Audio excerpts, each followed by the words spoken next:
السلام علیکم ورحمۃ اللہ وبرکاتہ۔ آپ دیکھ رہے ہیں ہمارا چینل وضاحت کا خزانہ اور میں محمد ساجد علی خان۔ دوستو، امید کرتا ہوں کہ آپ سب خیریت سے ہوں گے اور اللہ تبارک و تعالی ہم سب کی بے حساب بخشش و مغفرت فرمائے۔ آج کا وظیفہ میں ان لوگوں کو بتانا چاہتا ہوں جن کے کچھ مسائل ہیں یا کچھ پریشانیاں ہیں جس کی وجہ سے وہ بہت زیادہ پریشان ہیں، خصوصاً بالخصوص یہ ان لوگوں کے لیے جو صاحب اولاد نہیں ہو پا رہے، جن کی اولاد نہیں ہوتی اور وہ بڑے پریشان ہیں کہ ہمیں اولاد جیسی نعمت اللہ تبارک و تعالی عطا کریں۔ یہ جو عمل اور وظیفہ میں بتانا چاہتا ہوں، اس کو صرف جمعہ کے دن پڑھنا ہے، انشاءاللہ صاحب اولاد ہو جائیں گے۔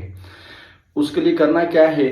نماز جمعہ سے فارغ ہو کر 1000 مرتبہ یا باریوں پڑھ کر کسی میٹھی چیز پر دم کر کے میاں اور بیوی ہر جمعے کو کر کھایا کریں یا پیا کریں، انشاءاللہ اللہ تبارک و تعالیٰ کے فضل و کرم سے صاحب اولاد ہو جائیں گے۔ السلام علیکم ورحمۃ اللہ وبرکاتہ۔